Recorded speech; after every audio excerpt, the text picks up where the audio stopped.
Olá, turma! Tudo bem? Na videoaula de hoje teremos como componente curricular História e abordaremos o conteúdo de As Indústrias no Brasil.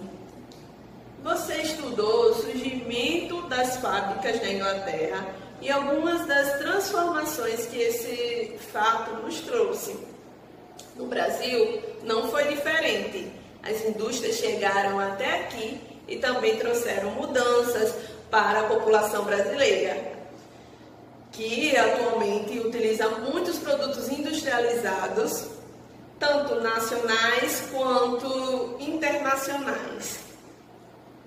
Então, em nosso município, Macau, RN, também existem algumas indústrias chamadas de salinas, como por exemplo a Salinor, é uma das indústrias daqui da nossa cidade, certo?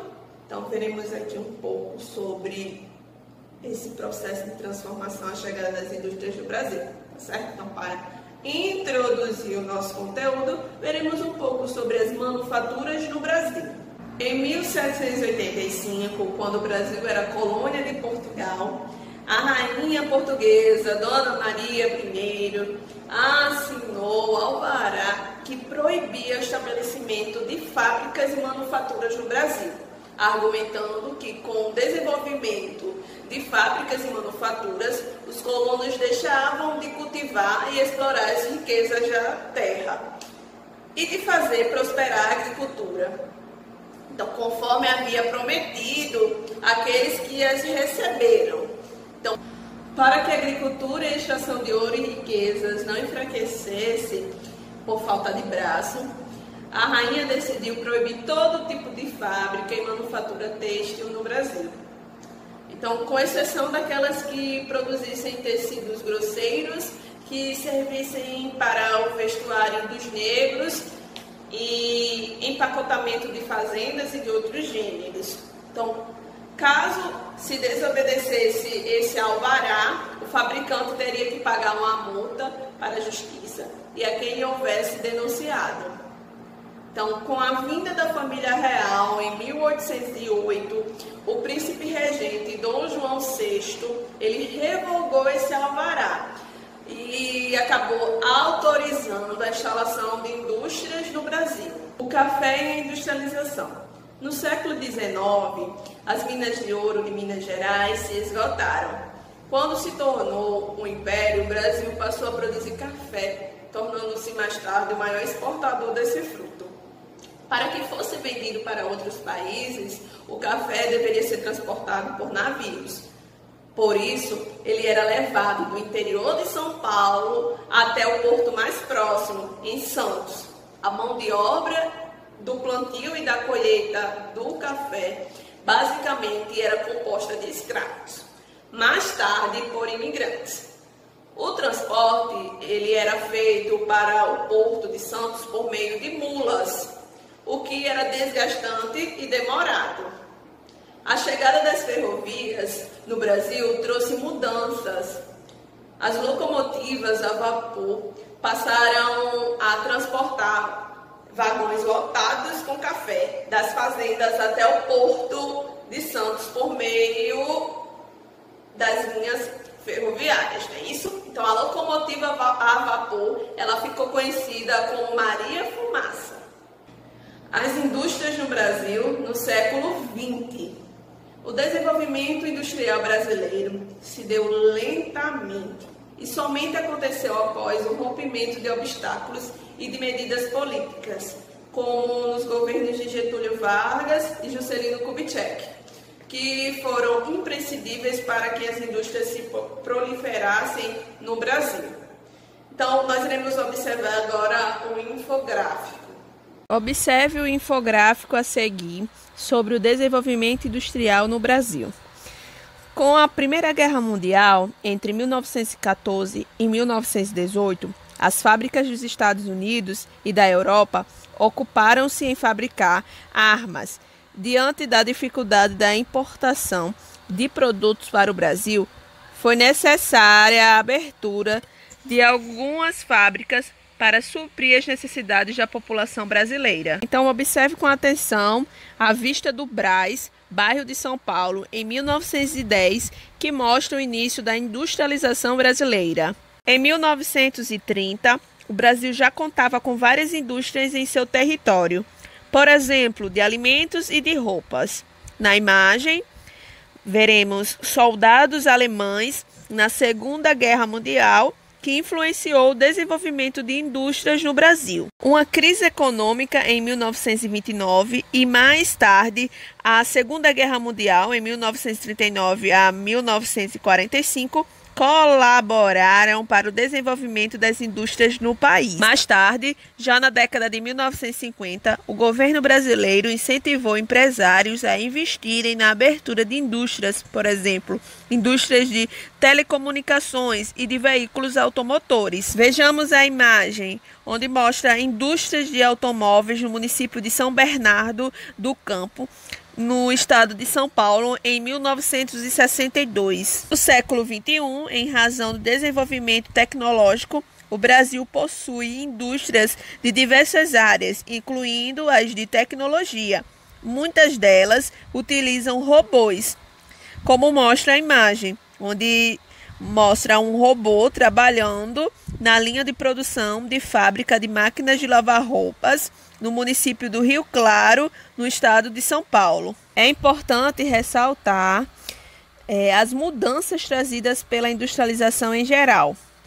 E esses avanços eles causam alguns impactos, como por exemplo, impactos ambientais. E eu posso citar como exemplo o desastre ambiental da barragem de Mariana, que ocorreu recentemente no Brasil. E vocês agora irão assistir um pequeno vídeo retratando essa situação, pois o mesmo facilitará a resolução do quesito 4 proposto na atividade de vocês.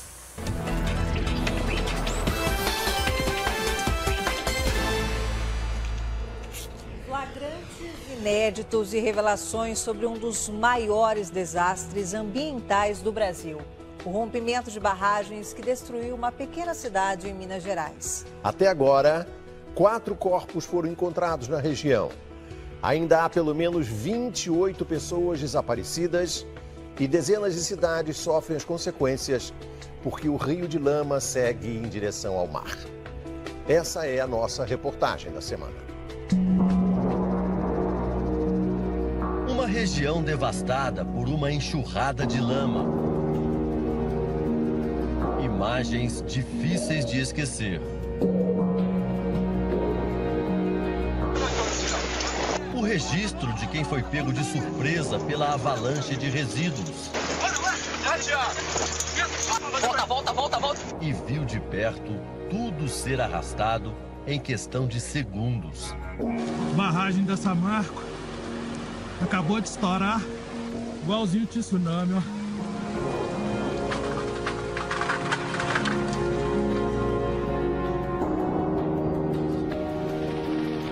Sou testemunha, eu vi várias mãos pedindo socorro. Corpo de bombeiro, não tinha uma corda para jogar.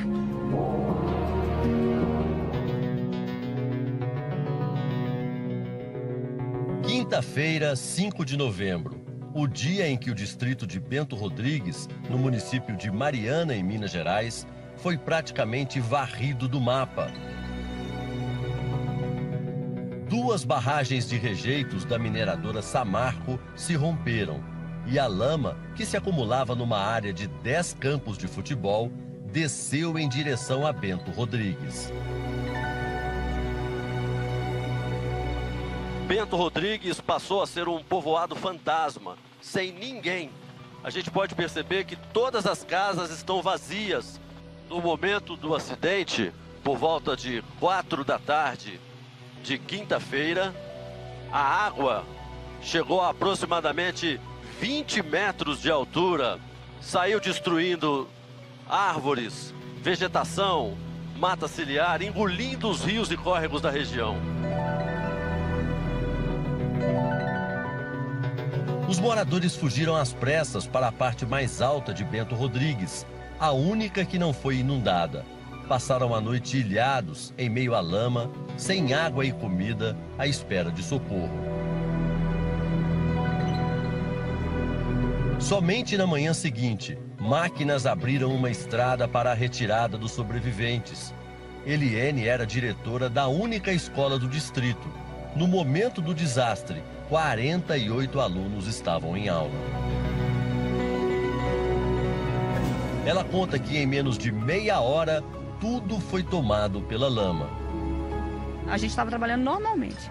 Aí meu marido desceu de carro, bateu no vidro da porta da frente e pediu para todo mundo sair correndo porque a barragem tinha estourado.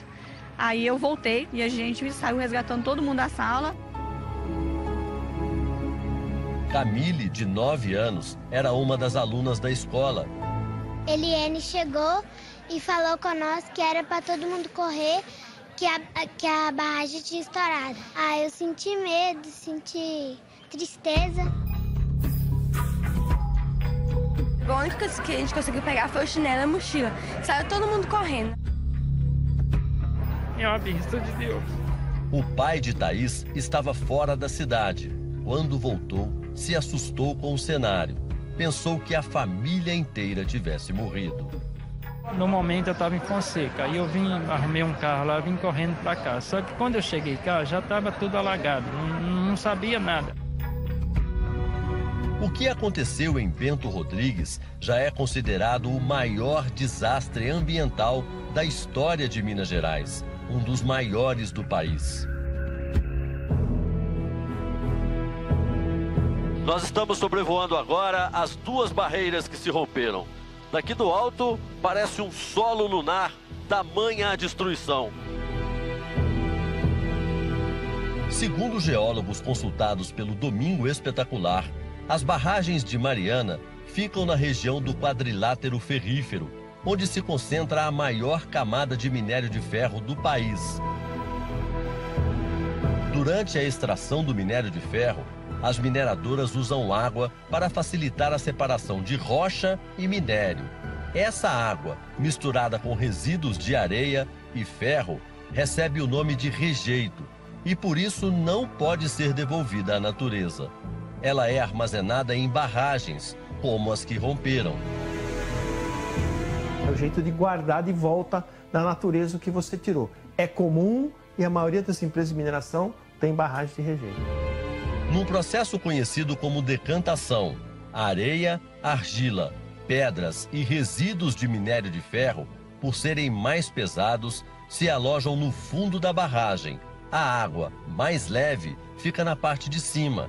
Essa água é bombeada e volta para a mineradora, onde é usada novamente no processo de extração. Foram esses resíduos depositados no fundo da barragem que soterraram Bento Rodrigues. Após inundar o povoado, a enxurrada de lama seguiu o caminho de destruição.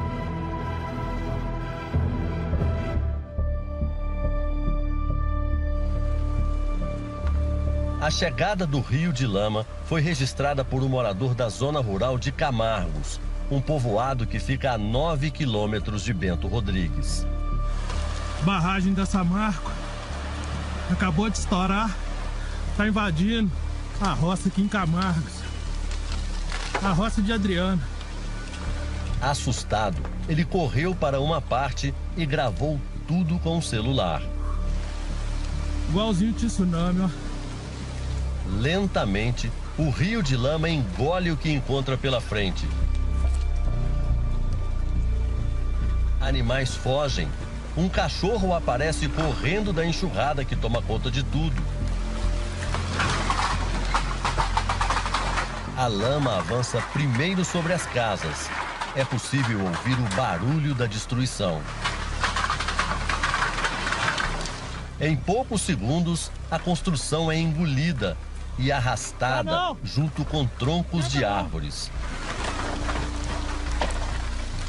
Nem mesmo o caminhão escapou. Olha o caminhão aqui embaixo, ó. Enterro do caminhão de Zezé. A casa de Sozé. Duas casas resistem à enxurrada que desce a montanha. Os dois homens que viam a cena decidem sair dali. Então nós temos que sair correndo aqui e avisar os outros. Então vamos embora. A cidade de Barra Longa, a 60 quilômetros de distância de Bento Rodrigues, também ficou parcialmente alagada. Ruas, avenidas e campos de futebol estão submersos. O Domingo Espetacular pousou na região mais alta da cidade para conferir de perto o drama dos 6.000 moradores. A lama chegou de surpresa por volta de 1h da manhã. A maioria dos moradores dormia. Este aqui é o ponto principal da cidade, uma praça, o cartão postal, que agora está assim. Nós vamos agora tentar chegar até as casas de alguns moradores, mas olha aqui como o acesso é difícil. Olha essa situação aqui. Os imóveis mais atingidos são os que ficam a poucos metros do rio, como esta casa. Esta aqui era a sala. Todos os móveis deste e dos outros cômodos foram perdidos. 2h da manhã deu um zoeirão muito forte do encontro da água lá em cima, do nosso rio com o rio lá de cima. E desceu, já desceu e não deu tempo de ninguém tirar nada. A enxurrada segue agora em direção ao leste de Minas Gerais. As comportas de uma usina hidrelétrica em Santa Cruz do Escalvado, a 100 quilômetros da barragem acidentada, tiveram de ser abertas para permitir a passagem da lama. A expectativa é que ela chegue amanhã ao Espírito Santo, a 500 quilômetros de distância. Especialistas estão preocupados. Por se tratar de rejeito de minério, a lama pode conter metal pesado e já atingiu a bacia do Rio Doce, que abastece os estados de Minas Gerais e Espírito Santo. Para o presidente da mineradora Samarco, a lama não é tóxica. Nós temos laudos que afirmam e classificam o nosso material como material inerte. Segundo especialistas, esse tipo de mineração não usa solventes químicos, o que não descarta a possibilidade de danos ambientais. Isso, a longo prazo, pode contaminar as plantas, principalmente as plantas aquáticas e, consequentemente, os peixes. E isso pode chegar, sim, no ser humano, principalmente por poder conter algum metal pesado nessa lama que vai chegar na água.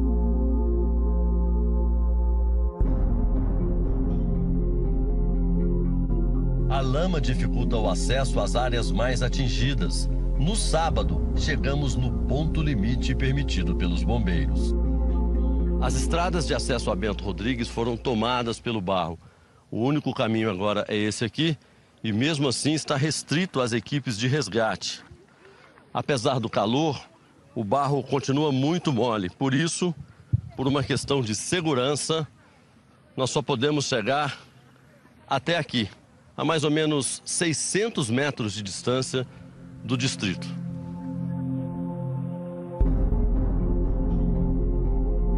A casa do Gilmar foi engolida pela enxurrada. Não sobrou nada. Acordei lá, vou falar que isso é verdade. Deu um nó na garganta, que eu não sabia se eu chorava, se eu saí de lá de fora. Todo sábado eu sou acostumado a vir pra cá. Então deu um nó na garganta e fiquei desesperado. Em meio a tanta destruição, alguns animais ainda lutam para sobreviver. O pasto desapareceu e o gado tenta encontrar uma saída. A égua atolada na lama agoniza à espera de um resgate que ainda pode demorar muito para chegar. E quando o resgate chega, toda a ajuda é bem-vinda. Enquanto nós gravávamos, um grupo de moradores nos chamou. Esse grupo aqui, eles estão trazendo aqui, olha, um cachorro. Estava atolado na lama. Tirou ele lá, ó. Tava preso no atoleiro lá no barro? Tava, é. Muito trabalho pra tirar, tá? Hein? Tava muito longe pra tirar aí. Como é que vocês tiraram? Puxando pra cima, né? O pessoal ajudou, fazendo a corrente até sair aqui em cima. Certamente deve estar com muita fome, com muita sede. Mais é a dor, eu creio que mais é a dor. Tá precisando mais de veterinário, que ela tá sentindo dor na coluna. Ela levanta assim, mas não consegue ter força pra andar, não. E tava no barro? Tava.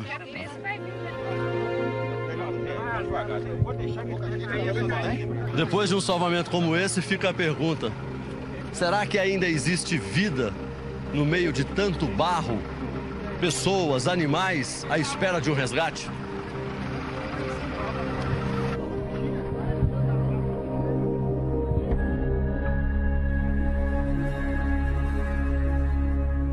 Cerca de 600 pessoas viviam no distrito de Bento Rodrigues.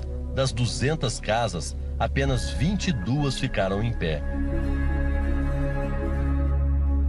Nos últimos dias, o que se viu por aqui foram pessoas em busca de notícias de parentes, amigos e vizinhos desaparecidos. Mateus, de 29 anos, trabalhava na barragem da Samarco.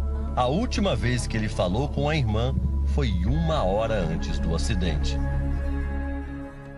Pai de família, tem uma esposa, tem filha, tem pai, tem mãe. Nós somos 6 irmãos, todo mundo aqui sofrendo sem notícia. 50 funcionários trabalhavam na mineradora no momento que a barragem se rompeu. Camarada, volta, vira o caminhão e racha fora, vira o caminhão e racha fora. Esse homem que não quer se identificar é um deles. Ele conta que viu os amigos serem levados pela força da enxurrada. Só vi grito, desespero e tudo desabando. Eu vi gritos dos colegas pelo rádio. Desde quinta-feira, ele não consegue esquecer a cena. Eu não tô conseguindo nem dormir, tá terrível. O distrito de Bento Rodrigues tinha mais de 100 anos e agora se vê obrigado a reconstruir a própria história. Os moradores da comunidade destruída aguardam ansiosos por respostas. Em que lugar vou morar? Como comprar novos móveis e eletrodomésticos? A mineradora ainda não divulgou como vai ajudar os que perderam tudo.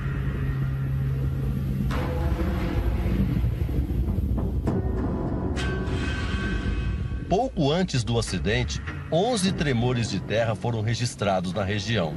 3 deles muito perto das barragens. A intensidade variou de 1,7 a 2,7 de magnitude. Segundo a Samarco, depois dos abalos, houve uma vistoria visual nas barragens e nenhum dano às represas foi constatado.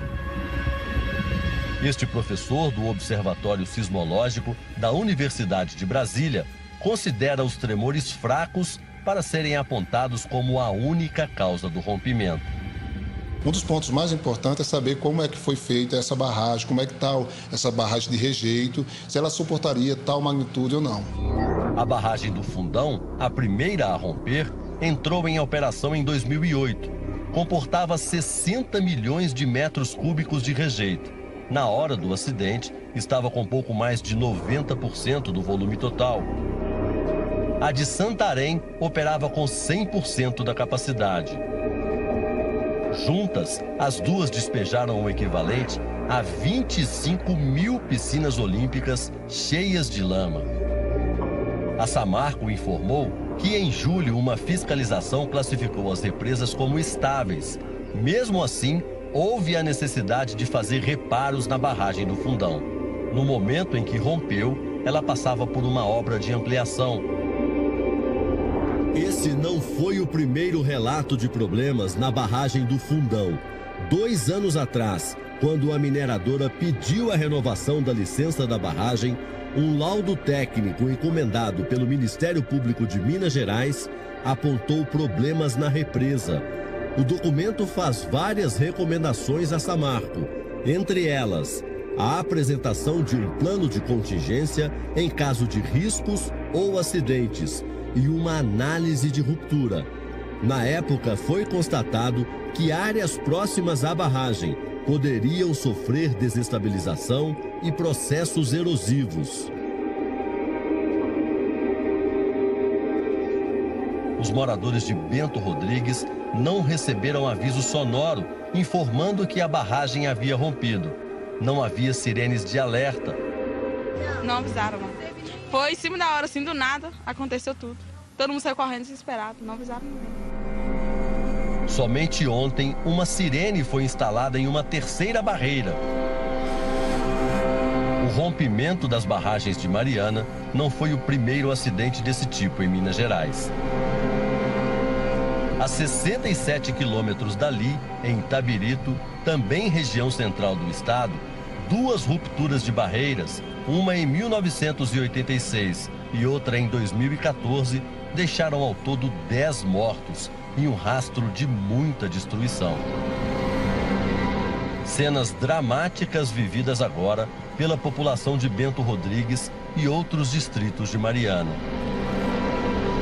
Os sobreviventes foram acomodados em hotéis da região. Os custos estão sendo pagos pela mineradora. No Centro de Convenções de Mariana, voluntários separam as doações que chegam de todo o país. O acidente pode criar outro problema social. A mineradora é a que mais gera empregos na região. Sem 2 das 3 barragens, a produção de minério vai diminuir e o dinheiro que circula no comércio também. Este comerciante está preocupado com o futuro. Ninguém quer que uma mineradora como a Samarco seja desativada. Isso é muito ruim para a região. Mas ninguém quer também que seja, para extrair o minério, seja banhado um mar de sangue na região. Ninguém quer isso. No sábado, o Ministério Público de Minas informou que vai pedir indenização para pelo menos 550 vítimas. Mas os processos devem levar anos para serem concluídos. Por enquanto, ninguém sabe ao certo quando a vida desses desabrigados vai voltar ao normal. Neste domingo, a chuva que atingiu o distrito de Bento Rodrigues durante a madrugada amoleceu a lama e tornou o trabalho das equipes de resgate ainda mais difícil. A gente vai continuar trabalhando, pelo menos nas próximas semanas, com o pessoal em campo, buscando pessoas com vida. Subiu para 28 o número de desaparecidos, a maioria idosos e crianças. Um bebê de apenas 3 meses ainda não foi encontrado. O governador de Minas Gerais, Fernando Pimentel, visitou a região hoje de manhã e disse que há poucas chances de encontrar os operários da mineradora vivos. Os 13 desaparecidos que estavam em cima da barragem no momento da ruptura, dificilmente vão ser encontrados ainda com vida, né? Lamentavelmente, nós temos que reconhecer isso, né? Dos outros 15, nós não sabemos, são desaparecidos. A gente pode, quem sabe, localizar alguém que fugiu, que ficou perdido em alguma localidade que não foi encontrado, né? Então, não quero tirar a esperança de ninguém. Hoje de manhã, o prefeito de Mariana, Duarte Júnior, passou mal e precisou ser atendido. Segundo os médicos, ele teve uma crise de estresse e está em observação. Até agora, 19 municípios já foram atingidos pelos rejeitos. Alguns devem restringir a captação de água do Rio Doce. É o caso da maior cidade da região, Governador Valadares, onde a lama chegou hoje. A previsão é de que os rejeitos cheguem ao mar até sexta-feira. Hoje à tarde, um vídeo divulgado na internet mostra o momento exato em que a barragem se rompeu. As imagens registram o desespero dos funcionários ao perceber o que acontecia.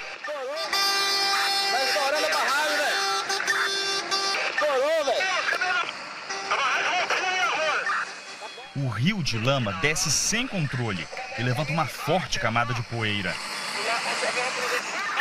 O caminhão sobe a rampa buzinando. Neste momento, os funcionários recebem a ordem para deixar o local. Sai fora daí, Roger. Sai fora daí, Roger. Marradãozinha.